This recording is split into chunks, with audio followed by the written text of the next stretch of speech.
We've agreed so far that security is no longer something that can be left purely to the disciplined forces, but you and I also have a very, very important role to play. Let me start with you, Honorable Kipruto Arap Kirwa, as you join us now, basically on your assessment of the operation as it was done this time as compared to Westgate. Well, first of all, let me send my condolences to the families who lost their loved ones, and also to wish quick recovery those who are in hospital. Well, this is like light and night. There was a marked difference between what happened in Westgate and what happened here at the Dusi 2, because it was clear demonstration of efficiency by our officers and also a lot of cooperation from members of the public. I think we've learned a lot from the experience of the past, and I'm sure our security forces have been undergoing a lot of training in terms of dealing with some of these challenges.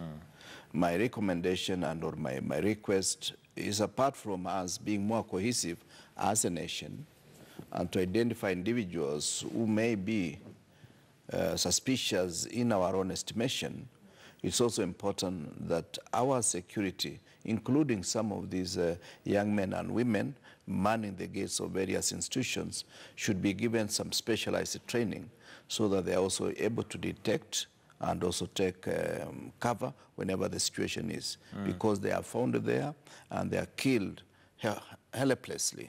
And this is a situation we should not encourage as a people. Okay, now Nyumba Kumi is something that was talked about a while ago, and looking at this particular incident, Nyumba Kumi might have been something that would have averted or helped these people before it happened. Yes. And I say this because looking at now the details that are coming in, one of the young men was living in Mushada, and he has neighbors. It's a gated community, but the revelation of some of the things that are coming out now is that if one had kept a keen eye, then you'd have picked some things that were suspicious. So maybe to re-emphasize that Nyumba Kumi and just community coming together to ensure that they help the police might be one of the solutions that we need to back up.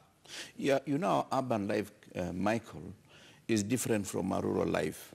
In the rural areas, you'd almost be sort of cautious to find somebody who does not seem to have any serious business, or somebody that you do not know the background. But our urban setup, you find that nobody knows who is his next door neighbor.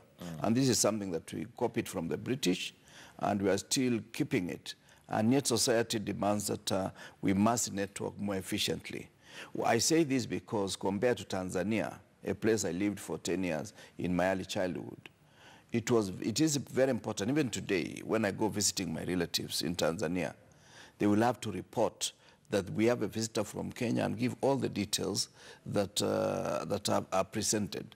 In that way, everybody will know that there is a visitor from Kenya, and they will carefully monitor my movement without necessarily restricting me from moving from one place to the other, so that they are able to identify what kind of activities do I even earn a living. Am I living off somebody, or what is the kind of activity that I engage in? It's also important that hotels, whenever people check in, we should be able to know, I checked in at this Hotel A today, tomorrow I'm in Hotel B, and so forth. If I'm a foreigner, that kind of information should be shared. Should be able to be shared. Yeah. All right, and a quick reminder of the question that we're asking this morning, and